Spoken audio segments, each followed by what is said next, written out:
Assalamualaikum warahmatullahi wabarakatuh dan salam sejahtera semua. Kembali lagi kita dalam taklimat beasiswa pinjaman pendidikan Politeknik Kota Kinabalu. Baiklah. Bersama dengan saya, Pegawai Beasiswa Puan Nur Hafizah binti Narusin. Lokasi pejabat beasiswa ataupun unit beasiswa ni adalah di bangunan POE sama dengan pejabat HEP. Kalau nak cari unit beasiswa, pergilah ke HEP. Baik. Ini adalah carta organisasi unit beasiswa. Ini adalah pensyarah ataupun penyelaras beasiswa yang ada di jabatan-jabatan seperti Jabatan Kejuruteraan Awam, Mekanikal, Elektrik, JP, dan Jabatan Perhotelan dan Hospitality, Pelancongan dan Hospitality.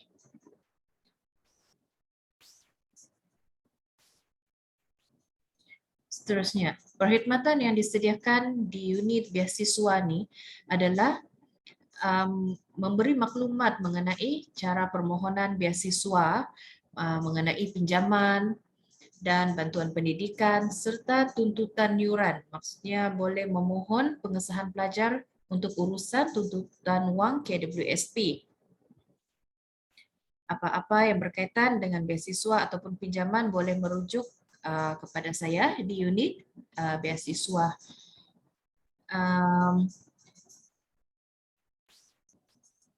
Seterusnya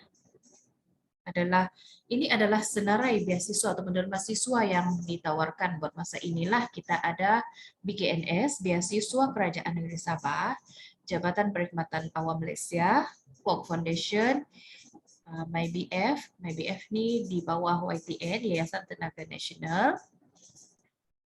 Kemudian, ini adalah syarat secara ringkas beasiswa Kerajaan Negeri Sabah. Ini adalah dimohon oleh pelajar sendiri ya. Warga negara Malaysia yang berasal dari Negeri Sabah dan wilayah Persekutuan Labuan. Pemohon hendaklah tidak melebihi umur 20 tahun. Itu biasa maklumlah kan. Dan melihat kepada kelayakan akademik 7A dalam mata pelajaran termasuk Bahasa Melayu ataupun CGPA semasa sudah belajar di Politeknik 3.5 ke atas. Dan cara memohon adalah secara online, ya, pelajar sendiri akan memohon. Dan biasanya bila ada iklan kita akan war-warkanlah melalui email ataupun melalui penyelaras beasiswa yang telah kita lantik. Seterusnya, Jabatan Perkhidmatan Awam. Jabatan Perkhidmatan Awam ni dia juga ada terbahagi kepada dua sebenarnya. Yang pertama ini adalah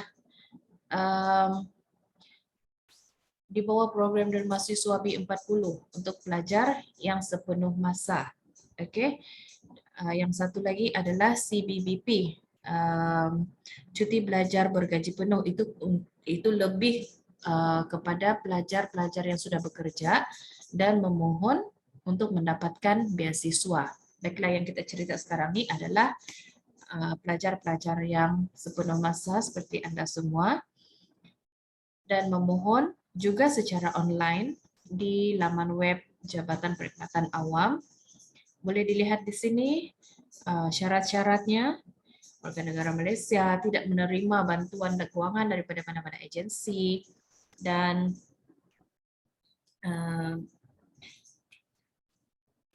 pendapatan isi rumah ibu bapa juga dilihat ya. Kalau melihat di sini ditulis 4.359 sebulan sebab ini adalah program di bawah Dharma Siswa B40.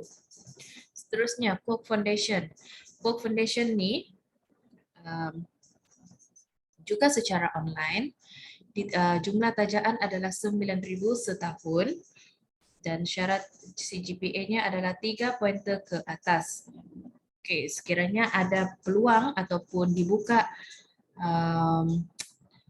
derma siswa ataupun beasiswa POK Foundation ni, kita akan maklumkan juga sebab biasanya dia akan iklan di pertengahan semester, di pertengahan ya dalam tempoh belajar, dan juga yang terpilih juga.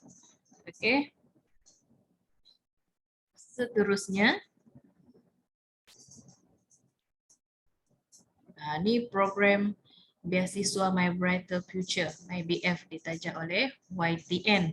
Dia juga menawarkan sejumlah 9.000 setahun kepada pelajar yang layak. Namun YTN ini dapat sekiranya telah ditawarkan pada mula-mula memohon UPU. Ini adalah tajaan yang diberi kepada pelajar-pelajar semasa memohon kali pertama untuk masuk ke politeknik, dengan syarat kena terima masuk politeknik baru dapat tajaan. Barulah diberi tajaan dengan mengisi beberapa borang lah ataupun dokumen. Kemudian dan tajaan ini kepada mereka-mereka yang terpilih daripada golongan B40. Okey, di bawah tajaan Yayasan Tenaga Nasional.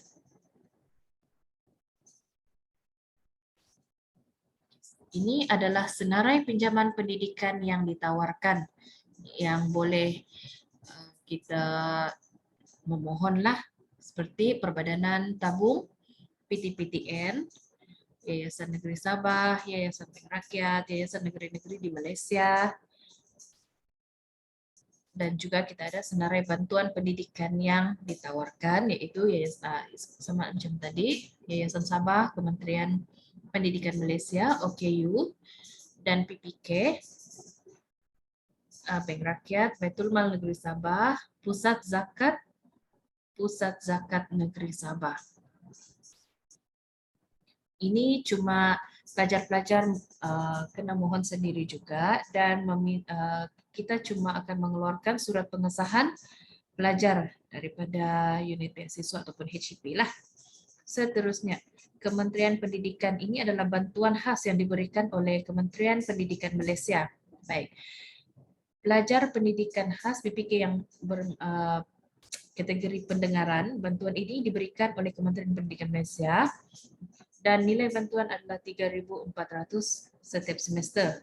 Yang satu lagi, pelajar OKU, kelainan upaya, dalam fizikal nilai bantuan 1.500 setiap semester. Ini juga kita ada bantuan ya. Urusan KWSP. Baik, ini pun salah satu yang terkenal juga di bawah unit beasiswa. Kebanyakan pelajar-pelajar akan memohon surat pengesahan bagi tujuan klaim ataupun tuntutan semula KWSP selepas membayar yuran pengajian, membayar yuran asrama dan sebagainya. Bayar dahulu, kemudian datang ke kaunter HEP untuk berurusan memohon surat pengesahan pelajar. Bawa sekali bukti bayaran dan maklumat pendaftaran pelajar, itu sahaja. Dan kemudian kita akan proses buat surat kepada pihak KWSP. Baiklah. Ini pun salah satu salah satu agensi yang sangat terkenal, yaitu PTPTN. Oke, ini adalah alamat PTPTN di Negeri Sabah. Ada UTC Sabah, Tawau, Sandakan. Ini adalah alamat nomor telepon yang boleh dihubungi di mana-mana cawangan ya. Boleh rujuk di sini.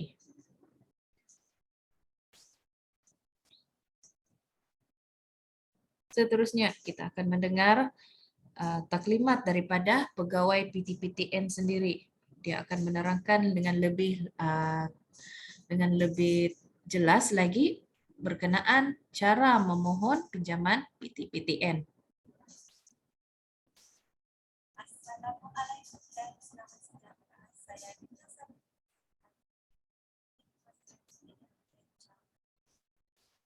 saya bagaimana cara balik pinjaman dan juga simpanan.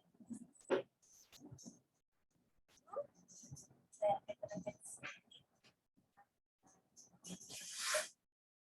First, PTPTN ini ditubuhkan pada 1 Julai 1997 di bawah Akta 566 Perbadan Perserikatan Nasional dan mula beroperasi sejak 1 November.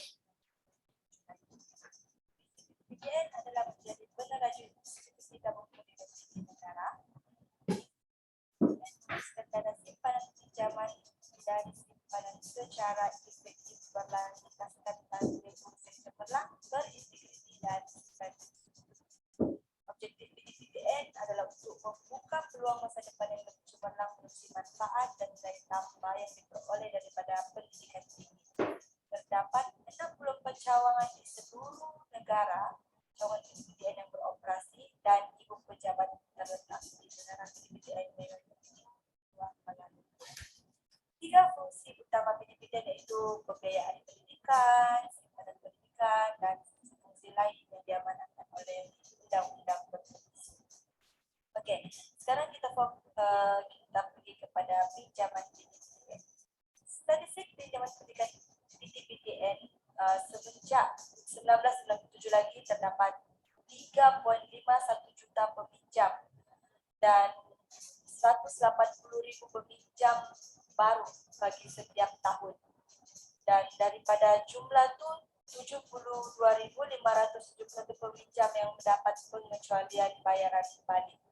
Dan anggaran peruntukan yang diberikan untuk pengecualian bayaran adalah 1.89 bilion dan untuk pinjaman yang dikeluarkan 63.82 bilion dan pinjaman yang dihembuskan 80.81 bilion. Bilangan IPT dan program yang ditawarkan untuk IPTA sebanyak 150 IPTA yang terlibat dan daripada itu 10,660 program pengajian yang ditawarkan pinjaman PTPTN. Manakala untuk IPTS pula terdapat 412 IPTS yang terlibat dengan program pengajian yang ditawarkan sebanyak 6,479 yang mendapat tawaran pinjaman PTPTN. Okey, next kita pergi kepada tawaran wang pendahuluan pinjaman WPP kepada pelajar diploma dan juga ijazah golongan B40. Wang pendahuluan pinjaman ini sebanyak 1,500 ditawarkan kepada pelajar B40 IPTA yang mengikuti pengajian peringkat sepenuh masa, diploma dan ijazah. Okey. Syarat kelayakan penerima WPP dia ada 4 syarat. Pertama, pelajar kenalah warga negara Malaysia. Kedua, penjaga pelajar ataupun pelajar itu sendiri penerima bantuan prihatin rakyat iaitu BPR. Ketiga, pelajar hendaklah memberi pengesahan setuju terima WPP semasa permohonan kemasukan ke IPT melalui portal UPU ataupun IPTA. Dan keempat, tiada hutang pinjaman PTPTN sebelum ini. Dan kaedah penunaian WPP, first, pelajar tu kena buat semakan di portal rasmi PTPTN. Kalau sudah lulus, terus cetak surat tawaran WPP melalui portal yang sama. Dan tempoh salah tawaran ini adalah 2 bulan dari tarikh dikeluarkan. Dan tawaran WPP hanya boleh ditunaikan oleh pelajar di mana-mana cawangan bank Islam yang terdekat hanya dengan membawa dokumen surat tawaran WPP dan juga MyCard pelajar itu sendiri. Wakil adalah tidak dibenarkan. Di mana di sini pelajar itu kena berusaha sendiri, tidak perlu suruh ibu bapa untuk menunaikan WPP itu sebab tidak boleh. Okey. Sekarang kita pergi kepada kaedah permohonan pinjaman. Yang ini kamu kena fokus sikit sebab kamu membuat permohonan pinjaman PTPTN, jadi kena fokus. First, sebelum membuat permohonan PTPTN tu kita kena ada 4 perkara. First, menerima tawaran ke IPT. Maksudnya macam sekarang ni adik-adik sudah terima tawaran daripada Politeknik. Kedua, mempunyai akaun SSBN, sama ada SSBN Prime ataupun SSBN Plus. Okey, salah satu akaun tu kita boleh gunakan. Ketiga, mempunyai akaun bank mengikut panel bank IPD terlibat. Politeknik, kamu kena refer dengan IPD itulah, bank apa yang kamu kena buka. Dan keempat, kamu kena membuat semakan jadual permohonan dan jadual bayaran melalui portal PTPTN. Dan untuk permohonan pinjaman PTPTN boleh dibuat secara dalam talian melalui portal PTPTN, dan pembelian ID pinjaman PTPTN boleh dilakukan melalui kaunter BSN ataupun secara online dengan harga RM5. ID PTPTN itu bernilai RM5 untuk pembelian tu. Okay. Next, syarat-syarat untuk kelayakan permohonan PTPTN. First, kenalah warga negara Malaysia, berumur tidak melebihi 45 tahun dari tarikh memohon, mendapat tawaran ke IPTA, IPTS, Politeknik dengan memenuhi syarat kemasukan yang ditetapkan oleh MPA. Kursus yang diikuti oleh pelajar mendapat kelulusan daripada Kementerian Pengajian Tinggi dan berdaftar dengan PTPTN. Ini yang paling penting lah. Sebab kalau tidak berdaftar dengan PTPTN, kita tidak boleh beri pinjaman. Kelima, bagi pelajar yang mempunyai kelayakan berbeza pengesahan, perlu diperoleh daripada jabatan ataupun agensi sebagaimana yang dinyatakan di atas. Dan bagi tempoh pengajian semasa membuat permohonan hendaklah tidak kurang daripada 1 tahun. Contohnya kalau kamu baru semester 3 daripada 6 semester masih boleh berpermohonan, jangan sejak semester 5, memang tidak layak saudara untuk membuat permohonan. Dan terakhir sekali telah membuka akaun SSBN Prime ataupun SSBN I Plus. Ini adalah antara syarat-syarat untuk kelayakan permohonan pinjaman PTPTN. Dan setelah membuat permohonan pinjaman, untuk semakan keputusan permohonan, keputusan tu boleh disemak melalui web pinjaman online bermula 6 hari bekerja selepas tarikh tutup permohonan. Tarikh tutup permohonan ini selalunya dibuat pada hujung bulan. Contoh pada bulan 9 kita buka permohonan, tarikh tutup itu pada 30 bulan 9, 6 hari bekerja daripada 30 hari bulan adalah tarikh semakan tutup kelulusan.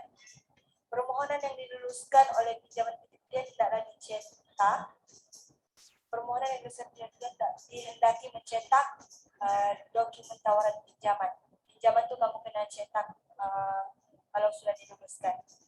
Tapi sesetengah ada yang tidak mendapat email. Contoh daripada 6 hari bekerja kamu tidak mendapat email, kamu boleh semak sebulan di portal yang kamu apply itu. Kalau diluluskan, kamu boleh terus print out dari situ.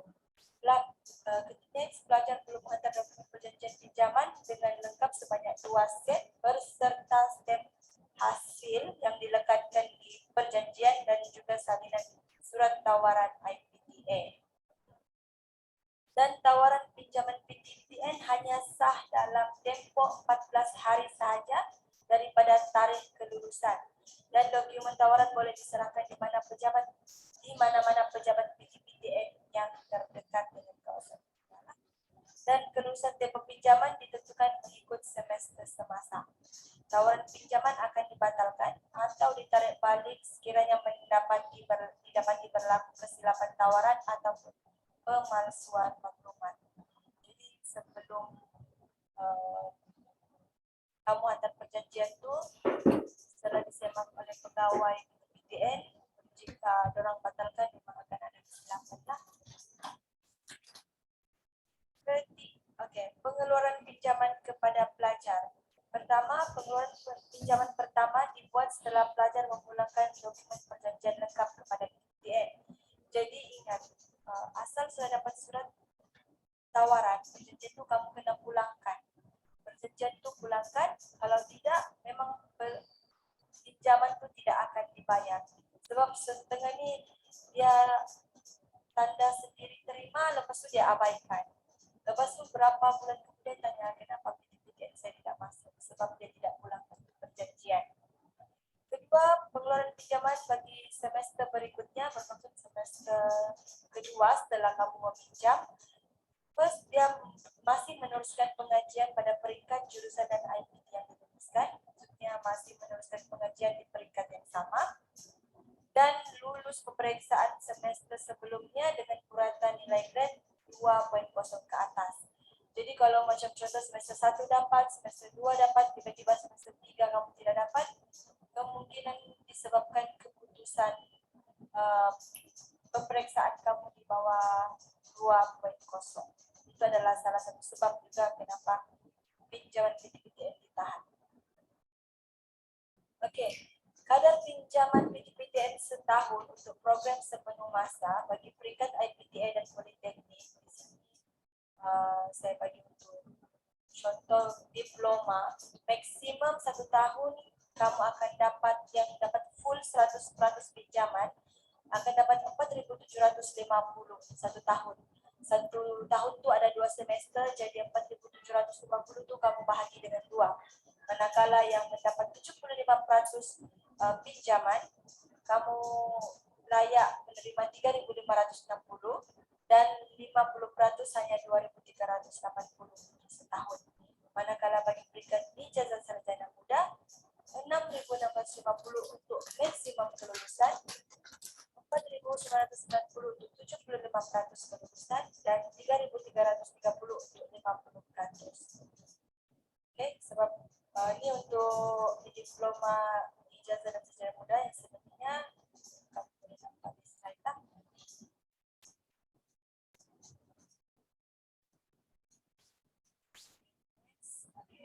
Skim takaful pinjaman pendidikan. Setiap pinjaman yang dikeluarkan adalah dilindungi oleh skim takaful berkelompok. Bermaksud pinjaman ini adalah dia bagi skim takaful dalam bentuk kelompok dan kos premium ataupun sumbangan takaful adalah ditanggung oleh peminjam sendiri.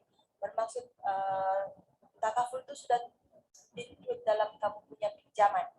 Dan syarat-syarat perlindungan adalah pinjaman masih berbaki dan umur peminjam antara 16 hingga 70 tahun dan perlindungan adalah bagi kes kematian atau kecelakaan menyeluruh sama ada berpunca daripada penyakit atau kemalangan atau biasa ya, dan perlindungan bagi tempoh 24 jam sehari dan meliputi bermaksud pinjaman kamu dia takaful dia terus aktif dalam tempoh 24 jam. Okey, setelah kita buat permohonan pinjaman PTPTN sudah diluluskan, kamu pun sudah habis pengajian. Sekarang kita pergi ke cara untuk bayaran balik pinjaman PTPTN. Okey, ini anggaran tempoh dan proses tuntutan bayaran balik. Bagi pinjaman 10.000 dan ke bawah, tempoh bayaran balik yang diberikan 5 tahun. Manakala 10.000 hingga ke 22.000, 10 tahun. 22.000 hingga ke 50.000, 15 tahun. Manakala 50.000 dan ke atas, 20 tahun dengan kadar ujrah 1%. Okey. Kewajiban mula bayaran balik untuk yang tahun dulu yang lama dari 1997, 2000 hingga 2017, 6 bulan selepas tamat pengajian kamu kena buat pembayaran balik PTPTN. Tapi memandangkan 2018 kita ada perubahan, so sehingga kini masih berkuat kuasa 12 bulan selepas tamat pengajian. Bermaksud 1 tahun daripada tempoh kamu tamat pengajian barulah tuntutan bayaran balik dihantar untuk belajar. So jangan habis siap belajar jangan tanya bila saya mau start bayar. Okey, sebab dia bagi tempoh kamu 1 tahun. 1 tahun tu mungkin masih cari kerja ataupun start bisnes kecil-kecilan untuk try bayar pinjaman. Dan kaedah bayaran balik PTPTN kita sudah ada senaraikan di sini. First, pembayaran boleh dibuat secara melalui online, melalui portal rasmi PTPTN, bayaran menggunakan FPX. Kedua, perbankan internet. Ketiga, potongan gaji ataupun direct debit. Keempat, counter, melalui counter PTPTN, Bank Islam, Bank Rakyat, CIMB, Pos Malaysia dan juga BSN. Kelima, pengeluaran KWSP account 2. Keenam, kita guna EDC terminal gunakan kredit ataupun debit. Dan keempat, perkhidmatan IP boleh didapati di Caltex, KKMA, 24 jam ID, macam kalau di Sabadi, Petron 7 pun ada sudah kita buat pembayaran. Dan yang macam sekarang pun melalui Shopee kita boleh buat pembayaran di Okey, penyeneraian peminjam dalam Sigris. Semua peminjam yang sepatutnya membuat bayaran balik selepas 2 bulan tempoh pinjaman akan disenaraikan dalam Sigris jika berlaku jika tiada pembayaran diterima. Contohlah sudah habis tempoh 1 tahun, kamu jadual sudah dikeluarkan, tapi kamu tidak buat pembayaran tempoh 2 bulan awal itu, memang sudah disenaraikan dalam Sigris. So, peminjam bagi mengelakkan, peminjam perlu membuat bayaran secara konsisten mengikut jadual yang ditetapkan oleh PTPTN bagi mengelakkan tunggakan. Dan semakan hendaklah dibuat secara terus di kaunter dan kios mana-mana cawangan bank negara sahaja. Ini untuk semakan Sigris, kamu kena semak di kaunter ataupun cawangan bank negara. Untuk kami PTPTN, kami tidak dapat buat semakan Sigris. Tapi kalau ada tunggakan itu bermaksud dia memang Sigris sudahlah. Itu saja yang kami dia punya apa? Dan PTPTN juga ada berikan pengecualian bayaran balik. Maksudnya bayaran balik itu dijadikan beasiswa bagi pengikut pengajian ijazah sarjana muda sahaja. Bagi pelajar diploma, biarpun kamu punya grade ini, kamu kena bayar juga balik sebab pengecualian ini dia diberikan kepada pelajar peringkat ijazah sarjana muda memperolehi ijazah sarjana muda dengan kepujian kelas pertama oleh IPT, menamatkan pengajian dalam tempoh yang telah ditetapkan mengikut dokumen tawaran pinjaman PTPTN. Keempat, pinjaman PTPTN tidak bertindih dengan sebarang penajaan lain. Yang ini macam setengah ada pelajar dia dapat tawaran BKNS ataupun dapat tawaran beasiswa lain, tapi dia tidak stop dia punya pinjaman PTPTN, dia teruskan juga, tapi dia dapat kelas pertama. Maksud dia kalau ikutkan dia layak untuk pengecualian, tapi sebabkan dia ada beasiswa daripada tempat lain, so PTPTN ini dia kena bayar balik. Yang ini memang dia kena bayar balik. Kelima, kursus program digital peminjam di institusi tinggi swasta hendaklah mendapat sijil akreditasi daripada MQA dalam tempoh pinjaman dikeluarkan. Ini untuk IPTS. Dan mengemukakan permohonan dalam tempoh 12 bulan daripada tarikh convocation. Bermaksud tidak sampai 1 tahun kamu kena urus untuk dapatkan pengecualian ini. Kalau lebih, kamu kena buat pembayaran balik. Dan paling penting, pelajar itu dikategorikan daripada keluarga B40 dan M40 berdasarkan maklumat pendapatan ketika memohon pengecualian bayaran balik. Okay, ini adalah antara syarat-syarat untuk memohon pengecualian bayaran balik pinjaman PTPTN. Okey, setelah selesai itu semua, kita pergi kepada skim simpanan pendidikan nasional. Macam yang saya cakap tadi, untuk membuat pinjaman PTPTN, syarat utama antara salah satu syarat utama adalah kena buka akaun SSBNI, iaitu skim simpanan pendidikan nasional. Okey, matlamat SSBN ini adalah untuk membantu ibu bapa menyelesaikan masalah dan kesulitan keuangan apabila anak-anak melanjutkan pengajian institusi pengajian tinggi. Kedua, memastikan bahawa anak-anak tidak dibebani oleh hutang apabila tamat pengajian. Dan ketiga, memupuk budaya dan terbitan menabung di kalangan ibu bapa dan anak-anak. Ini adalah antara matlamat SSBN. Kenapa kami sarankan untuk membuka akaun lebih awal berbanding anak-anak umur 1 belajar baru buka, sebab bagi mengurangkan beban anak-anak sendiri. Okey, skim simpanan pendidikan nasional ada 2. Pertama, simpanan SSBN Prime. Kedua, simpanan SSBN Plus. SSBN Prime dilancarkan dari 2004 lagi sebanyak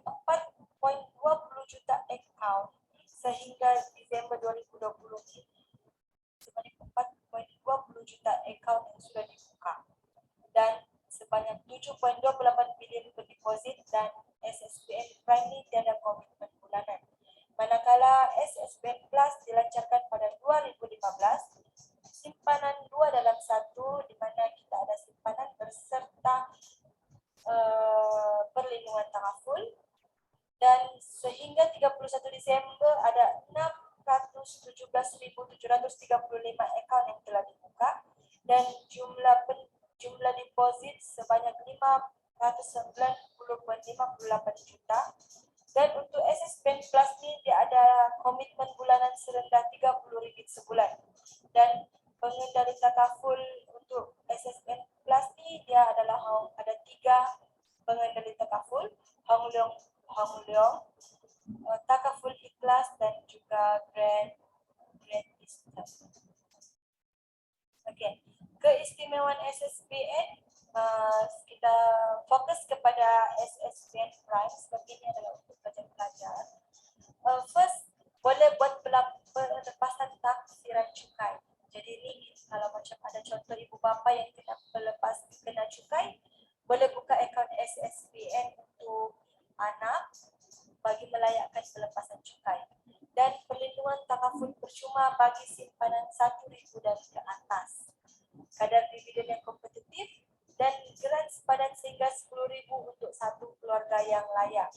Bagi keluarga B40 yang ada akaun SSBN Prime ni dan simpanan di dalam akaun itu mungkin ada beberapa ribu, apabila anak-anak bersama belajar, kamu boleh cuba buat tuntutan geran sepadan. Okay? Dan simpanan SSBN Prime ni dijamin kerajaan. Dan paling penting, layak memohon pinjaman pendidikan. Untuk SSBN Plus pula, dia sama juga simpanan dijamin kerajaan, dividen kompetitif, pelepasan taksiran cukai, dan juga ada manfaat lain itu dari segi perlindungan sehingga 1 juta, syarat kematian termasuk pasangan dan 3 orang anak, alarm kemasukan hospital, manfaat takaful bagi 36 penyakit kritikal, tiada pemeriksaan kesihatan dan komitmen serendah RM30 sebulan. Dan paling penting, layak memohon pinjaman PTPTN. Ini adalah keistimewaan antara SSBN Prime dan juga SSBN Plus. Okey, untuk pengetahuan semua, SSBN Plus ni adalah penambahbaikan daripada SSBN Prime. Sedia ada dengan perlindungan takaful yang murah dan komprehensif. SSBN Plus menggunakan konsep simpanan secara komitmen bulanan dan jumlah simpanan adalah bergantung dengan package yang dipilih. Sebab setengah kalau kita tiada komitmen untuk buat pembayaran, simpanan itu susah untuk dibuat. Jadi kita wujudkan simpan SSBN Plus bagi membuatkan ibu bapa tu ada macam komitmen untuk buat simpanan secara bulanan. Sebab SSBN Plus kita kena buat simpanan mengikut package. Contoh kita ambil package yang paling rendah RM30, setiap bulan kita kena buat simpanan RM30. Ini juga ditujukan untuk menambahkan lagi sifat menabung ataupun sifat saving untuk ibu bapa. Di sini kita ada 6 package SSBN Plus. Pertama, Intan RM30 sebulan, Delima RM50 sebulan, Topaz RM100 sebulan, Zamrud RM200, Nilam RM300 dan Berlian RM500. Package ini kita boleh pilih mengikut kita punya kemampuan yang kita boleh komit untuk bayar setiap bulan. Syarat kelayakan pembukaan akaun SSBN Plus first adalah kena warga negara Malaysia. Sekian, itu sahaja daripada pihak PTPTN.